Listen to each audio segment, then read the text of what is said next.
Hello students, welcome in online agriculture E platform. Students, आज के अपने इस सेशन में बात करने वाले हैं कि जो आईसीआर की स्टेट एग्रीकल्चर यूनिवर्सिटी है, सेंट्रल एग्रीकल्चर यूनिवर्सिटी है, डिम्ड यूनिवर्सिटी है और central university with faculty of agriculture है।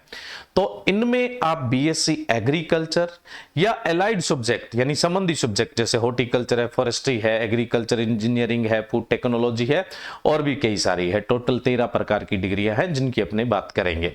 तो इनसे करना चाहते हैं आईसीआर की यूनिवर्सिटी से, तो आपको कौन सी प्रोसेस है वो फॉलो करनी पड़ेगी। दूसरी चीज ये है कि एक स्टूडेंट कंपटीशन एग्जाम की तैयारी करता है ना, मेहनत करता है, एंट्रेंस एग्जाम देता है और उसके बाद गवर्नमेंट कैंपस से वो बीएससी एग्रीकल्चर या किसी अदर सब्जेक्ट से डिग्री करता है, बैचलर डिग्री करता है। बैचलर बोले तो बीएससी डिग्री करता है। एक आजकल सिस्टम है प्राइवेट यूनिवर्सिटियों का, प्राइवेट कॉलेजेस का, तो वहां पे वो फीस देता है ना। कोई एंट्रेंस एग्जाम देने की जरूरत नहीं है, रेगुलर जाता भी नहीं है, एग्जाम दे आता है, ठीक है, और एक वहां से डिग्री कर रहा है लगभग सेम ही कॉस्ट में। और जहां तक आज आप कैलकुलेशन करोगे तो गवर्नमेंट कैंपस से डिग्री करने में ज्यादा खर्चा और हो रहा है, क्योंकि वहां पे आपको 100% अटेंडेंस के साथ रहना पड़ रहा है। प्राइवेट वाली तो और भी आजकल सस्ती हो गई क्योंकि कंपटीशन का टाइम है। तो फिर ये गवर्नमेंट वाली क्यों, क्या महत्व रखती है भाई? कुछ तो खास बात है ना, तभी अपने मेहनत करते हैं और फिर इनके अंदर जाते हैं। और मेरी रिकमेंडेशन ये नहीं कि आप प्राइवेट यूनिवर्सिटी में जाओ, कॉलेज में जाओ, कभी भी नहीं है, आज भी नहीं और कभी होगी भी नहीं। मैं तो ये रिकमेंड करूंगा कि आप गवर्नमेंट यूनिवर्सिटी या गवर्नमेंट कॉलेज से ही क्या है अपना ग्रेजुएशन, पोस्ट ग्रेजुएशन और डॉक्टरल की डिग्री है वो करें। और गवर्नमेंट यूनिवर्सिटी के अंदर जो यूनिवर्सिटी कैंपस के अंदर कॉलेज है वहां से करिए। आउट ऑफ यूनिवर्सिटी कैंपस के बाहर जो कॉलेज है वो तो आप सेकंड प्रायोरिटी पे रखिए। ऐसा क्यों, ये सब हम इसी सेशन के अंदर डिस्कस करने वाले हैं। देखो, सबसे पहले तो अपने बात करें भाई आईसीआर की टोटल यूनिवर्सिटीज कितनी है।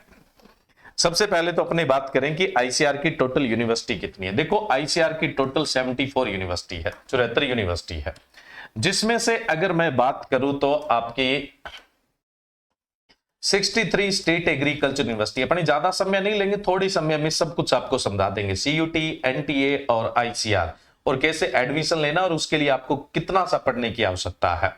तो 63 आपकी स्टेट एग्रीकल्चर यूनिवर्सिटी है। अब देखो, स्टेट एग्रीकल्चर यूनिवर्सिटी ये आईसीआर की ही यूनिवर्सिटी है, इसमें नियम कायदे कानून आईसीआर के ही चलते हैं, लेकिन शेयर होल्डिंग है वो स्टेट की ज्यादा है, यानी स्टेट गवर्नमेंट की ज्यादा है। इनकी 80% सीट जो है ना 63 यूनिवर्सिटी की, ये आपके स्टेट एग्जाम से भरी जाती है। जैसे राजस्थान में जेट का एग्जाम होता है, अब जैसे गुजरात है उसमें मेरिट बेस 12वीं के जो नंबर होते हैं उनके मेरिट बेस भरी जाती है। तो 60% सीट तो आपकी भरी जाती है स्टेट के एग्जाम से, और इनकी 20% सीट है ना वो आईसीआर खुद भरता है। और आईसीआर कैसे भरता है, कौन से एग्जाम के जरिए भरता है, ये अभी अपने बात करेंगे। उसके अलावा मैं बात करूं तो आपकी 4 डीम्ड यूनिवर्सिटी है। अब देखो, ये डीम्ड यूनिवर्सिटी क्या होती है, वो यूनिवर्सिटियां जिनका एजुकेशन स्तर वर्ल्ड क्लास होता है, बहुत अच्छा होता है, वो डीम्ड यूनिवर्सिटी है। तो इन चारों की जो सीट है वो आपकी भरी जाएगी पूरी की पूरी आईसीआर के एग्जाम के जरिए, है ना, आईसीआर के एग्जाम के जरिए ही भरी जाती है। उसके अलावा मैं बात करूं, आपकी 3 सेंट्रल यूनिवर्सिटी है, एक इंफाल के अंदर है, एक झांसी में है, एक समस्तीपुर बिहार के अंदर है। तो इन 3 central university, central agriculture university, इन तीनों की 100% सीट है वो भी आईसीआर के द्वारा भरी जाएगी, ये भी आपको ध्यान रखना है, ठीक है, इसकी भी 100%। अब अपनी बची 4 और यूनिवर्सिटी। 4 यूनिवर्सिटी है सेंट्रल यूनिवर्सिटी। सेंट्रल यूनिवर्सिटी है ना कि सेंट्रल एग्रीकल्चर यूनिवर्सिटी, इनमें आर्ट भी होता है, साइंस भी होता है, इंजीनियरिंग भी होता है, सब कुछ है इनके अंदर, है ना भाई, और सब्जेक्ट है उनके भी कॉलेजेस है। लेकिन इसमें क्या है, विद फैकल्टी ऑफ एग्रीकल्चर, इसका मतलब इन यूनिवर्सिटियों में एग्रीकल्चर का कॉलेज भी है। जैसे सबसे बढ़िया एग्जांपल बताऊं, बीएचयू है, बनारस हिंदू यूनिवर्सिटी, यहां आर्ट है, साइंस है, कल्चर है, सब कुछ है, बट एक एग्रीकल्चर का कॉलेज भी है। तो ये मोटा मोटा आपकी 74 एग्रीकल्चर यूनिवर्सिटीज है। आप डीम्ड यूनिवर्सिटी में जा रहे हैं तो बहुत बेहतरीन बात है, क्योंकि आजकल आपने देखा होगा आईआरआई ने अपने कैंपस और सब कैंपस में बीएससी की डिग्री देना स्टार्ट कर दिया, पहले नहीं देता था, अब देना स्टार्ट कर दिया है। तो सबसे पहले तो आपका टारगेट ये। उसके बाद हम बात करें तो स्टेट एग्रीकल्चर यूनिवर्सिटी और सेंट्रल एग्रीकल्चर यूनिवर्सिटी, दोनों में किसी में भी जाओ, रैंकिंग पर डिपेंड करता है यूनिवर्सिटी की, है ना। और कहीं ना कहीं आप ये भी देखते हैं, क्योंकि 12वीं का बच्चा बहुत ज्यादा मैच्योर नहीं होता है। अगर कोई गार्जियन देख रहे हैं तो ध्यान रखना, 12वीं का बच्चा बहुत ज्यादा मैच्योर नहीं होता है, तो अपने रीजन के आसपास की कल्चर से मिलती जुलती जो टॉप यूनिवर्सिटियां होता है वहां पे एडमिशन दिलवाने की कोशिश करता है। देखो कई बार हमें यह भी देखने को मिलता है, हम अच्छी रैंकिंग के चक्कर में अपने मतलब जो भी बेटे हैं बेटियां हैं उनको दूर की यूनिवर्सिटी में भेज देते हैं। वहां पे उनका मन नहीं लगता है, खाना सेट नहीं बैठता है, बीमार रहने लग जाते हैं, फिर हमें डिग्री छुड़ानी पड़ती है। तो ये बातें तो सब हम करेंगे जिस समय काउंसलिंग के बारे में बताएंगे। अभी तो मैंने मोटा मोटा बताया है कि हमारी जो 63 यूनिवर्सिटी है वो स्टेट एग्रीकल्चर यूनिवर्सिटी है, 4 डीम्ड यूनिवर्सिटी है और 3 सेंट्रल एग्रीकल्चर यूनिवर्सिटी है और 4 central university with faculty of agriculture. ये 74 यूनिवर्सिटियां हैं। इनमें आपको एडमिशन लेना है तो आपके पास 12वीं में क्या सब्जेक्ट होना चाहिए था। देखो भाई, ए का मतलब यहां एग्रीकल्चर, बी का मतलब बायोलॉजी, सी का मतलब केमिस्ट्री, एम का मतलब मैथ और पी का मतलब फिजिक्स। इन पांचों में से किसी 3 सब्जेक्ट के साथ आपकी 12वीं हुई है। अब जैसे एबीसी ग्रुप से जिसकी 12वीं होती है तो हम बोलते हैं कि ये एग्रीकल्चर साइंस का स्टूडेंट है, कृषि विज्ञान का विद्यार्थी है, या फिर आप इंटर एग्रीकल्चर बोल देते हो। तो इंटर एग्रीकल्चर वाले या फिर 12वीं एग्रीकल्चर साइंस वाले हैं वो एलिजिबल है। प्लस आप नॉन मेडिकल बोलते हैं जिसके अंदर आपका मैथ, फिजिक्स और केमिस्ट्री होता है, ठीक है ना भाई। जिसमें मैथ, फिजिक्स और केमिस्ट्री होता है वो आप मैथ बोल देते हैं या नॉन मेडिकल, ये भी एलिजिबल है। तीसरा हम बात करें तो जिसको आप बायो बोलते हैं, मेडिकल बोलते हैं, उसमें बायो होता है, केमिस्ट्री होता है, फिजिक्स भी होता है। तो ये बायो वाला स्टूडेंट है, यानी कहने का मतलब मेडिकल वाला स्टूडेंट है। तो ये तीनों स्टूडेंट है वो एग्रीकल्चर यूनिवर्सिटियों में 13 प्रकार की ग्रेजुएशन डिग्री यानी 13 प्रकार की बैचलर डिग्री करने के लिए एलिजिबल है, ये तीनों ग्रुप वाले। मैंने कहा ना, इन 5 सब्जेक्ट में से 3 सब्जेक्ट के साथ जिसका 12वीं हुआ है, यानी 12वीं एग्रीकल्चर वाले और नॉन मेडिकल वाले यानी मैथमेटिक वाले, और उसके अलावा बायो वाले बोले तो मेडिकल वाले, ठीक है। ये तीनों ही सब्जेक्ट के स्टूडेंट एग्रीकल्चर यूनिवर्सिटियों से 13 प्रकार की बैचलर डिग्री करने के लिए एलिजिबल है। बट अब जाहिर सी बात है कि ये यूनिवर्सिटियां टॉप है, फीस लेने से एडमिशन नहीं देती है। इनके लिए को एंट्रेंस एग्जाम देना पड़ता है, चाहे आपके पास कितनी ही स्पोर्ट है, जैक है, चेक है, कुछ भी है, आपका डायरेक्ट एडमिशन नहीं हो सकता है। आपको एंट्रेंस एग्जाम के थ्रू ही एडमिशन लेना पड़ता है। आईसीआर एग्रीकल्चर यूनिवर्सिटी के अंदर आपको एंट्रेंस एग्जाम के थ्रू ही एडमिशन लेना पड़ता है। तो इसके लिए आपको एग्जाम देना है एनटीए एजेंसी द्वारा लिया जाने वाला CUET एग्जाम। कौन सा एग्जाम देना पड़ेगा? CUET एग्जाम है वो देना पड़ेगा, ठीक है। तो CUET का आपको एग्जाम देना पड़ेगा। जो एग्जाम कौन कंडक्ट करवाता है? NTA है वो करवाता है, नेशनल टेस्टिंग एजेंसी है वो करवाती है। इस एग्जाम को अगर आप क्वालिफाई करते हैं तब आप आईसीआर की स्टेट एग्रीकल्चर यूनिवर्सिटी जो मैंने 63 बताई थी, सेंट्रल एग्रीकल्चर यूनिवर्सिटी 3 बताई थी, डिम्ड यूनिवर्सिटी जो मैंने आपको 4 बताई थी, और इसके अलावा 4 यूनिवर्सिटियां जो central university with faculty of agriculture है।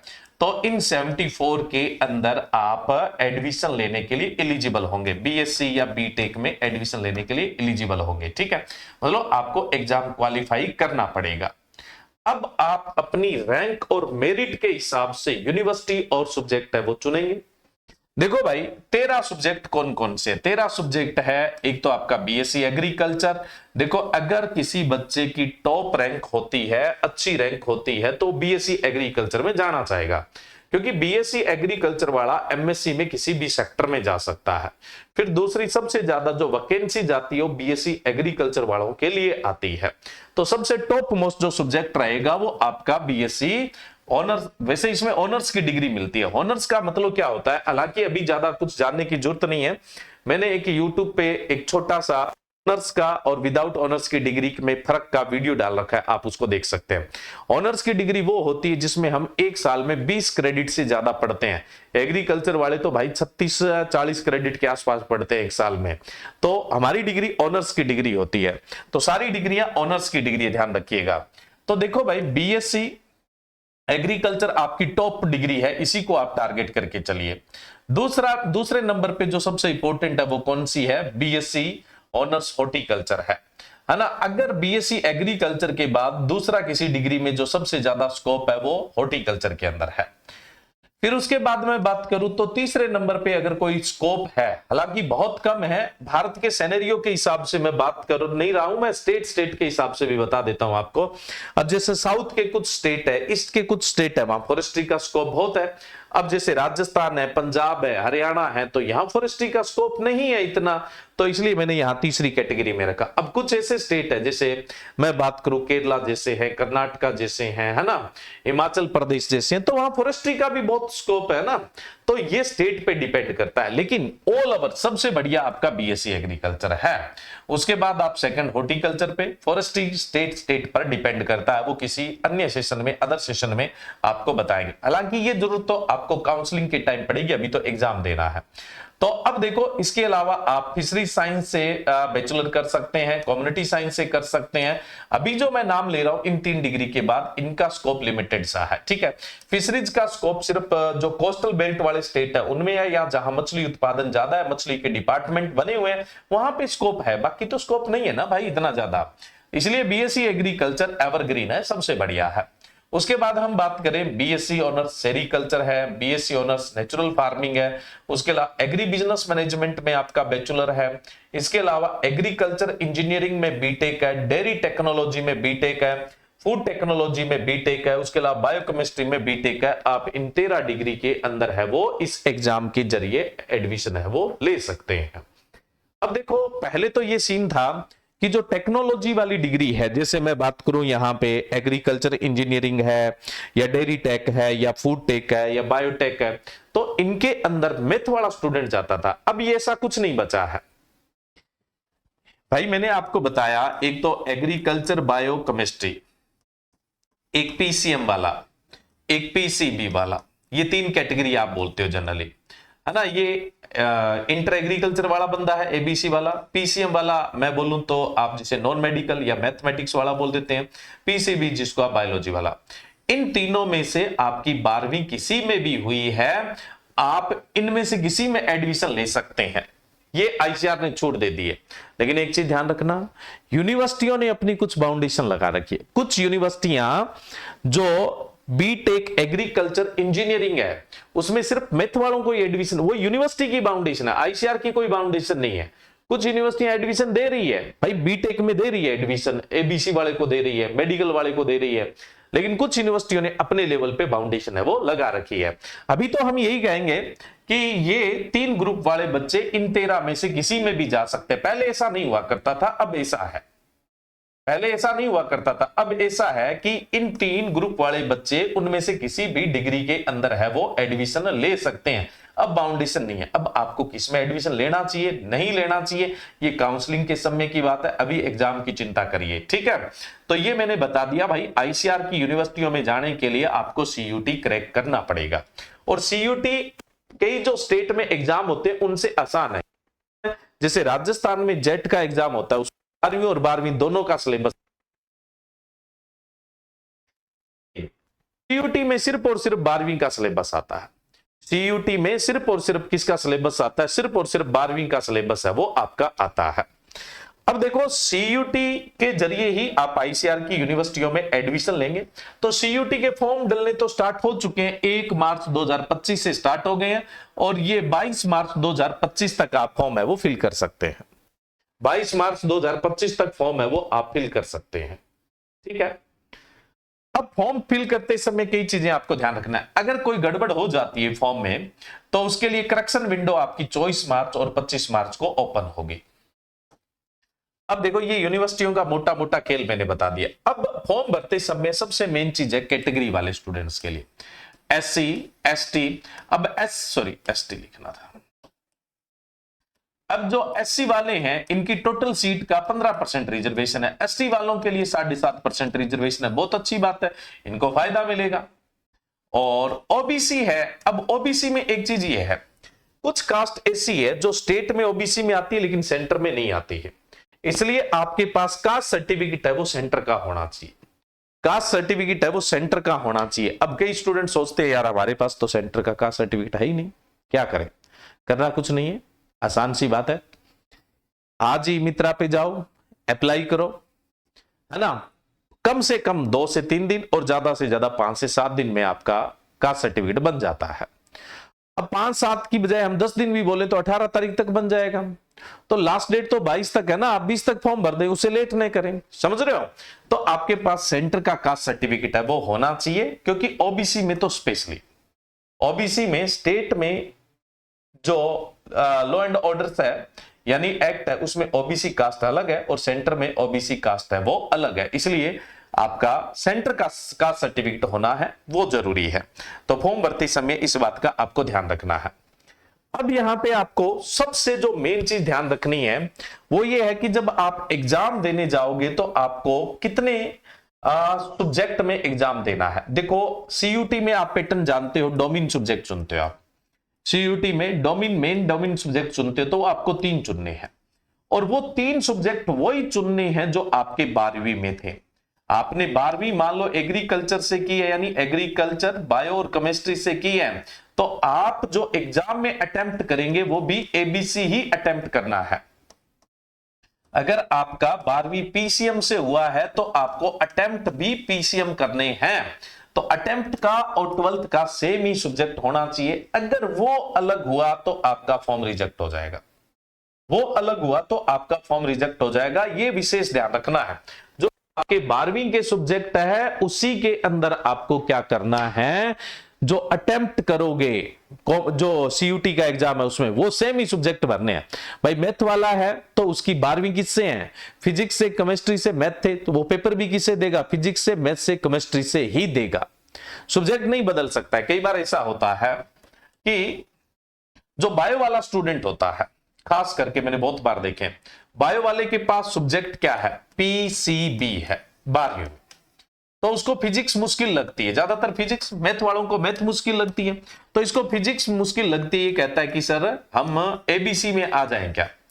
तो भाई आप सीयूटी के लिए ऐसा नहीं कर सकते हैं। आपके स्टेट में एग्जाम होता है, जैसे राजस्थान में अपने एग्जाम होता है, तो उसमें जेट में क्या है, अगर आपने पीसीबी से 12वीं की है ना तो आप एबीसी में आ सकते हैं, कोई दिक्कत नहीं है। लेकिन सीयूटी में ऐसा नहीं है, जो आपकी 12वीं है उस वही आपका क्या होना चाहिए, एंट्रेंस होना चाहिए। आप सब्जेक्ट बिल्कुल भी नहीं चेंज कर सकते हैं, 12वीं के सब्जेक्ट से ही आप एग्जाम है वो देंगे, इसका ध्यान रखना। अब जैसे जेट है तो जेट के लिए आपकी किसी भी 3 सब्जेक्ट में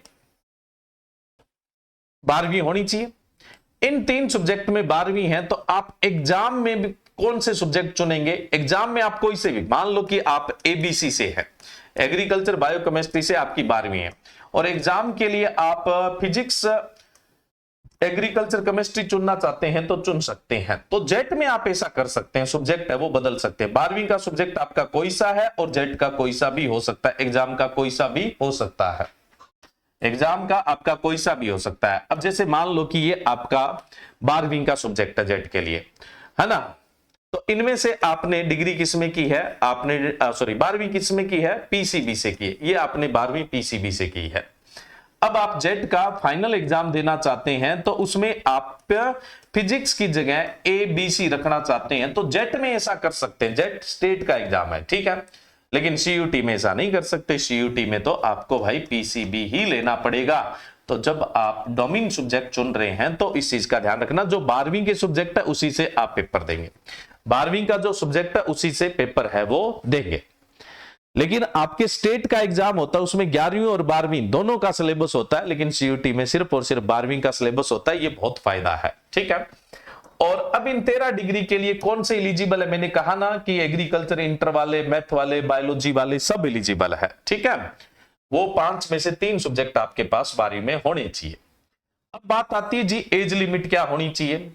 देखो ऐसा है, आईसीआर ने क्या किया,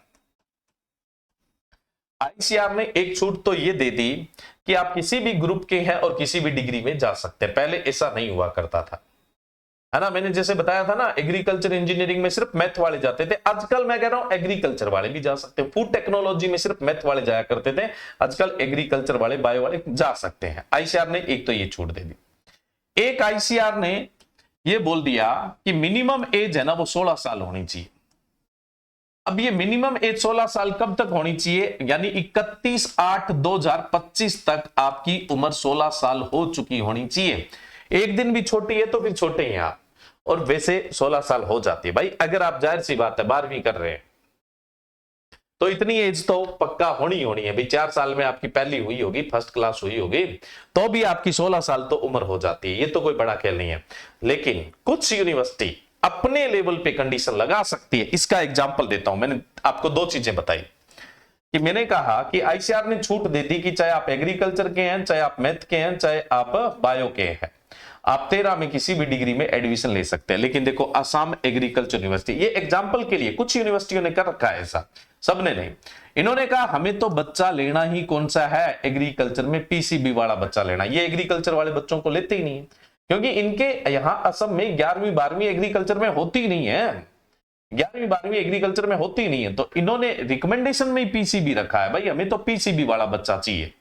तो ये यूनिवर्सिटियां अपने लेवल पे कुछ फाउंडेशन लगा सकती है। अब आचार्य जो रंगा यूनिवर्सिटी है, आचार्य रंगा यूनिवर्सिटी कहती है कि हमें मिनिमम एज 17 साल चाहिए। तो कुछ यूनिवर्सिटियों ने अपने लेवल पे, लेकिन ये कुछ एक है, इनकी चिंता करने की जरूरत नहीं है। आप 16 साल के हैं तो आप आईसीआर की यूनिवर्सिटियों के लिए तैयारी कर लीजिए, आपको अच्छी अच्छी यूनिवर्सिटियों में ले लिया जाएगा, कोई दिक्कत वाली बात नहीं है।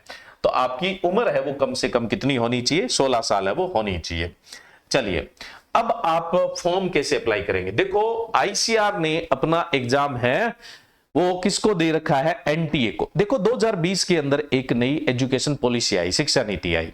उस एजुकेशन पॉलिसी में यह बोला गया कि अलग अलग यूनिवर्सिटियों के जो अलग अलग एग्जाम, पहले बीएचयू का अलग कंडक्ट होता था, है ना, आईसीआर का अलग कंडक्ट होता था, तो इससे क्या स्टूडेंट पे प्रेशर बहुत रहता था। इससे स्टूडेंट पे क्या है, जनरली प्रेशर बहुत रहता था भाई, कई सारे मल्टी एग्जाम देना प्रेशर ही है अपने आप में। तो इस प्रेशर को कम करने के लिए इन्होंने सिंगल विंडो बना दिया, सीयूटी, है ना, कॉमन यूनिवर्सिटी इंट्रेंस टेस्ट है वो बना दिया, एक सिंगल विंडो बना दिया।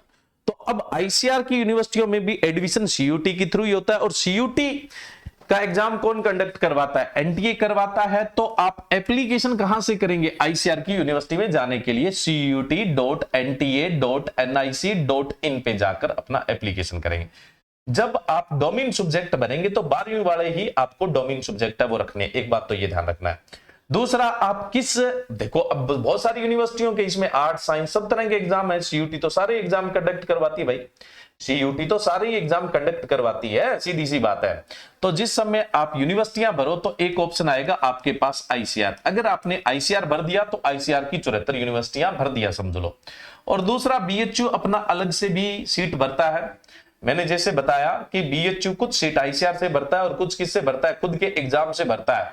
तो वहां बीएचयू भी खुलेगा तो आप बीएचयू भी भर दीजिए, तो बीएचयू का फिर अलग आपका क्या होगा, मेरिट बनेगा। आईसीआर के थ्रू भी सीट है, आईसीआर के थ्रू भी बीएचयू में जा सकते हो, और बीएचयू की अपनी अलग काउंसलिंग में भी आप बीएचयू के थ्रू जा सकते हो। तो आप आईसीआर भर दीजिएगा, बीएचयू है वो भर दीजिएगा। अब ये आपने फॉर्म है वो भर दिया। अब फॉर्म भरते समय आपको कौन से डॉक्यूमेंट्स है वो लेके जाने हैं। कास्ट सर्टिफिकेट का तो मैंने आपको पहले ही खेल क्लियर कर दिया भाई, सेंटर वाला बनवा लो, नहीं बना हुआ तो बनवा लो, बना हुआ है तो फॉर्म भर दो, लेट मत करो। डॉक्यूमेंट में कुछ विशेष, आधार कार्ड के पास होना चाहिए, 10वीं की मार्कशीट होनी चाहिए, जो 12वीं पास आउट उनके पास चाहिए, और जो पास आउट नहीं है उनको चिंता करने की जरूरत नहीं है, अपीयरिंग है वो आपको करना है भाई, अभी हम 12वीं कर रहे हैं। तो डॉक्यूमेंट्स में सिर्फ आधार कार्ड, 10वीं की मार्कशीट और उसके अलावा कास्ट सर्टिफिकेट। फॉर्म भरते समय जिन चीजों पर विशेष ध्यान देना है, एक तो सब्जेक्ट पे, जो 12वीं के सब्जेक्ट है वो ही आपके डोमेन सब्जेक्ट होने चाहिए, ठीक है। और 3 सब्जेक्ट आपको भरने हैं, कितने, 3, और कोई सा नहीं भरना, 3 ही भरो भाई, फालतू के लपड़े में भर तो 4 सकते हो, 5 सकते हो, लेकिन उन चक्रों में जाना नहीं, आप अपने 3 सब्जेक्ट भरो जिनसे आप तैयारी कर रहे हो, ठीक है भाई। ऐसा हो कि मैं मैथ भी भर देता हूं, मैथ का भी दे लेता हूं, जिस यूनिवर्सिटी में मैथ मांगा है वहां मैथ चल जाएगा। तो भाई एक बच्चा 3 सब्जेक्ट पढ़ रहा है, एक 4 पढ़ रहा है, ज्यादा तैयारी किसकी अच्छी होगी, 3 की, तो आप 3 से ही तैयारी करिए। 3 में भी बहुत अपॉर्चुनिटी है, काउंसलिंग के दौरान आपको बता देंगे कितनी अच्छी अपॉर्चुनिटी है। तो 3 डोमेन वही सब्जेक्ट चुनने हैं जो आपने 12वीं में चुने हैं। दूसरा, आप एक ध्यान रखिएगा, फोटो है वो आपकी करंट की होनी चाहिए, है ना, और फोटो के अंदर आपके दोनों कान दिखने चाहिए ना, फोटो खिंचवाओ तब, मतलब आपका ऑलमोस्ट जो फेस है वो क्लियर दिखना चाहिए, कोई स्टाइल नहीं मारना, टोपी नहीं लगानी है ना, ऐसे तिरछा नहीं होना है, नहीं तो आपका रिजेक्ट हो सकता है। बिल्कुल स्ट्रेट फोटो होनी चाहिए, आप बिल्कुल क्लियर कट से है वो दिखने चाहिए। और फोटो एक नहीं रखनी है, जो फोटो आप फॉर्म पे लगा रहे हैं वो ही फोटो आपको एडमिट कार्ड पे लगा के जाना है।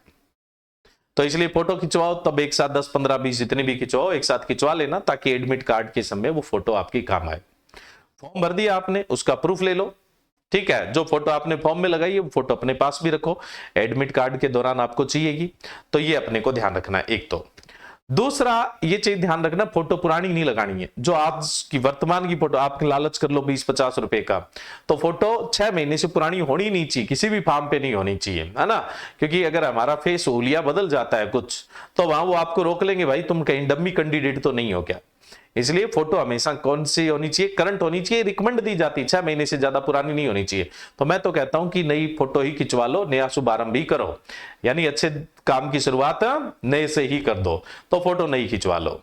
और वो नीचे ब्लैक पट्टी होती है फोटो पे, उस पे किस दिन फोटो खिंचवाई उसकी डेट डलवा लो तो सबसे बढ़िया है, क्योंकि आजकल वो बहुत ही बेहतरीन काम रहता है। मोबाइल नंबर और ईमेल भरते समय बिल्कुल भी गलती न करें, क्योंकि मोबाइल और ईमेल से ही आपका कम्युनिकेशन होना है। आपको एडमिट कार्ड की सूचना, आपको रिजल्ट की सूचना, वो सब मोबाइल नंबर और एडमिट कार्ड सॉरी उसमें ईमेल के जरिए। ऐसा मोबाइल नंबर मत भर देना जो 15 दिन बाद बंद हो जाए, है ना। तो मोबाइल नंबर आपका जो रेगुलर चले, आपके पास कोई स्ट्राइक नहीं है तो अपने पेरेंट्स का डाल दो। ईमेल भी, ईमेल भरते समय भी गलती नहीं करनी। ऐसे नहीं कि ईमेल का क्या मतलब, अरे भाई ईमेल का बहुत कुछ मतलब है।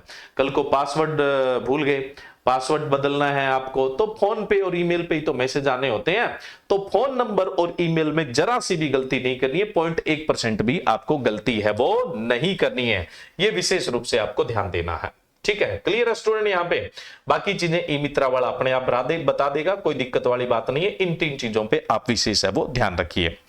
अब बात आती है कि सीयूटी का जो एग्जाम है वो कब कंडक्ट होना है। जी, एग्जाम 8 मई से 1 जून के बीच में कंडक्ट होना है। आपके 3 सब्जेक्ट है, तो तीनों का कभी भी आपका एग्जाम है वो हो सकता है। तो एग्जाम 8 मई से 1 जून के बीच में होना है।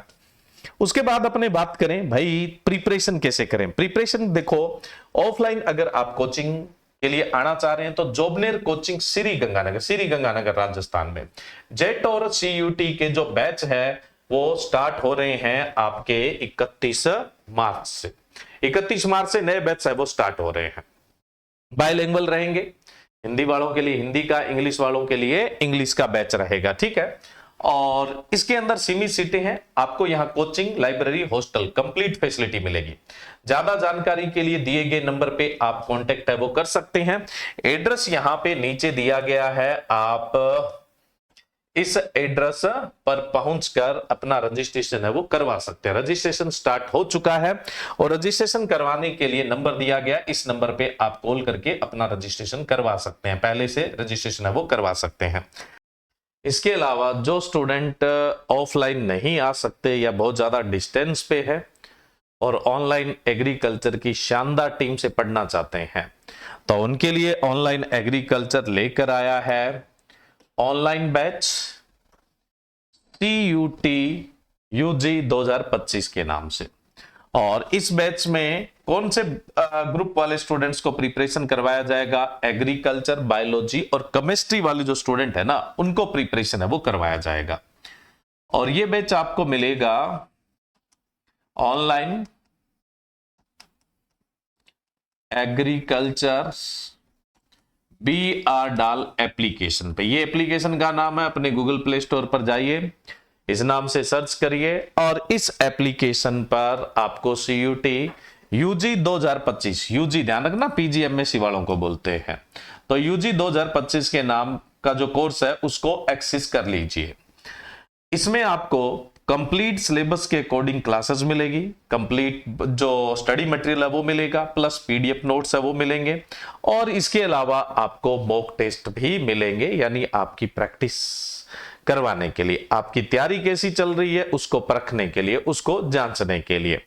इंग्लिश मीडियम वालों के लिए इंग्लिश मीडियम में बैच अवेलेबल है और हिंदी मीडियम वाले बच्चों के लिए हिंदी मीडियम में बैच अवेलेबल है। और ज्यादा जानकारी के लिए दिए गए नंबर पे आप कांटेक्ट कर सकते हैं।